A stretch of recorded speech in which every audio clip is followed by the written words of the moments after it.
જય ભગવાન, જય શ્રી કૃષ્ણ.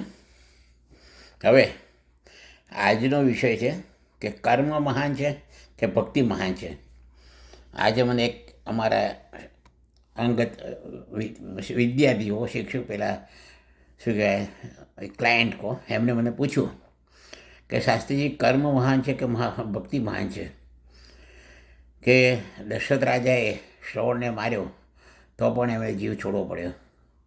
રામ જન્મમાં રામે વાલીએ માર્યો તો બીજા જન્મમાં કૃષ્ણએ દેહ એ સ્વીકારીએ લીધો.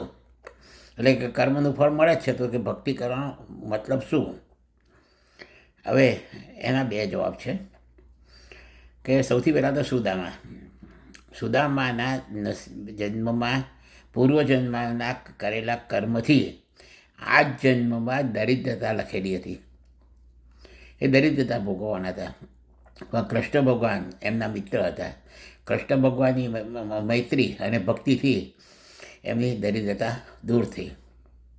મીરાબાઈ, એમના હાથમાં ઝેરનો પ્યાલો આવ્યો, એ કર્મના બંધનથી ઝેરનો પ્યાલો આવ્યો, પણ એમની ભક્તિથી ભગવાને ઝેરનો અમૃત બનાવી દીધો.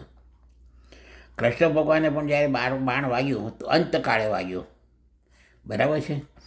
એટલે ભક્તિ કરવાથી ભગવાન તમારું ટાણું સાચવી લેશે. નરસિંહ મહેતાના બધા જ ટાણા સાચવી લીધા.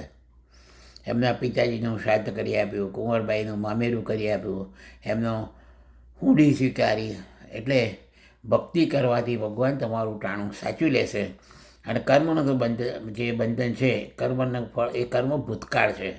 વી કાન્ટ ચેન્જ ધ પાસ્ટ. એટલે ભૂતકાળનું ફળ મળવાનું છે, પણ એ ફળ યથાયોગ્ય સમયે અને બહુ સારી રીતે ભગવાન અપાવશે. એટલે ભક્તિ કરવાથી આટલું ફળ મળશે. એટલે હંમેશા ભક્તિ કરવી. જય શ્રી કૃષ્ણ. હર હર મહાદેવ. ઓમ નમઃ શિવાય.